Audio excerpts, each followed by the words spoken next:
European governments have hit back at JD Vance after the US Vice President lectured political and military leaders on free speech at the Security Conference in Munich. Instead of talking about Russia or Ukraine, Vance accused Europe of stifling freedom of expression and urged governments to cooperate with the far right. Well, to unpack everything that's been going on at the conference, our international affairs commentator Doug Herbert joins me now on set. Hi, Doug. Let's begin with that JD Vance speech, because Europe is still reeling from those comments yesterday, not just because of the content, but it's also, because it's not the speech they were expecting. Not at all. It would be hard to overstate the degree to which this speech was a seismic sort of speech for Europe, for the world.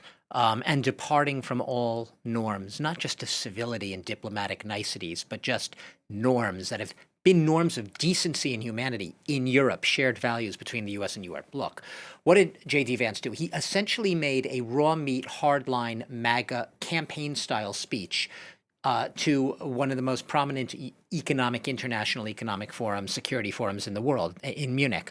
He lashed out against what he saw as European retreat on free speech, so basically putting himself foursquare behind that absolute free speech pillar that also espoused by Elon Musk. He also lashed out at immigration in Europe, calling immigration and migrants far more of a problem in Europe than anything posed by perceived aggressors such as Russia or China, any sort of aggression from them. But what really raised the hackles was him basically, and this is taking aim really at Germany a week before German elections, very contested German elections, volatile German elections, ordering Germany basically to open its doors to far-right parties, let other voices in. He was obviously talking about, he didn't say by name, the Alternative for Germany, AfD party. This is a party that has been deemed extremist by Germany's own intelligence agency. This is a party, some of whose members have been convicted of using Nazi slogans. This is not just sort of some innocent, let them alone type of party that has some opposing views. Olaf Scholz, the German chancellor, and I want you to hear what he said basically, but he defended what he calls Germany's firewall, something that Vance attacked, a firewall against cooperation with these types of extremist parties. And he said there's a reason that we have these firewalls. It's something called the Holocaust. And he said the vast majority of Germans are opposed to cooperating with parties that glorify or justify Nazi-era, methods and slogans. Listen to what Olaf Scholz had to say in very strident pushback against J.D. Vance. That is why we will not accept outsiders intervening in our democracy, in our elections, in the democratic formation of opinion in favour of this party. You can't do that, especially not between friends and allies. We firmly reject this. We will decide for ourselves what happens for our democracy.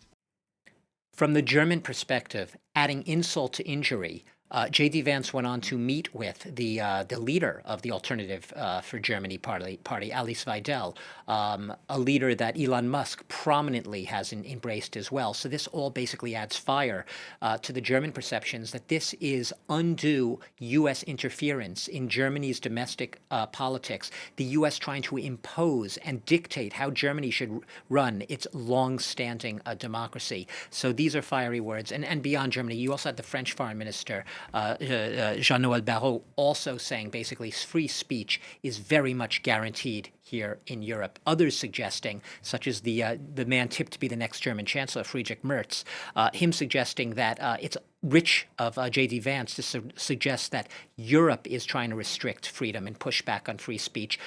Just in a week where you saw Donald Trump's White House essentially banning one of the oldest news organizations in the U.S., the Associated Press, from the White House because AP has refused to use the name given by a Donald Trump directive, the new name for the Gulf of Mexico, which is now supposed to be called Gulf of America. Now, Ukrainian President Volodymyr Zelensky has effectively been blindsided by the speech by J.D. Vance, hasn't he? I mean, where does all this leave him? Completely blindsided. I've said this before. Volodymyr Zelensky is really up against it because he is in a position where he can't risk alienating Donald Trump too much. He has to at least try to keep the Trump administration, however privately horrified and shocked he is by what he sees as the abandonment, him and the Ukrainian people, the just dumping, leaving Ukraine high and dry in the lurch. He has to hide a lot of that. he has transformed it into a pitch to the Europeans. He called for the Europeans to basically build their own army.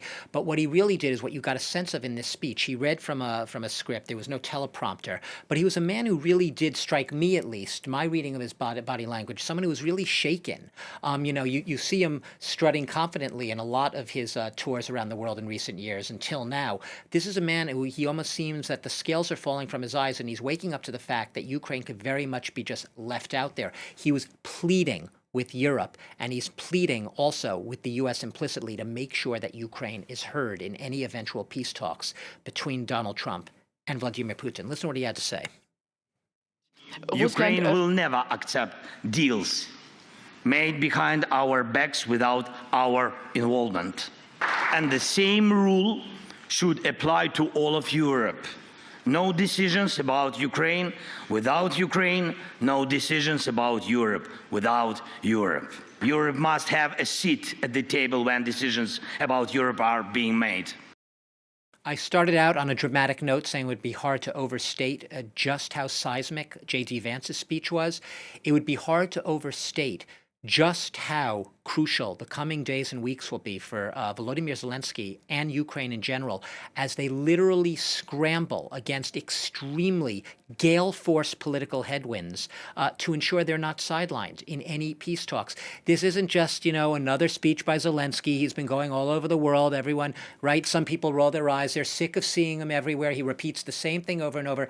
There really is a sense of here and now urgency to this speech, sort of closing out a weekend of an alarming Munich Security Conference that really shows a newly reshaped, a newly emerging reshaped world here. I will just leave you with this thought. He also warned the Europeans, calling them, yes, to create an army of Europe, as he calls it, something that maybe Europeans, some of them, have also tried to call for as they try to unify a little bit.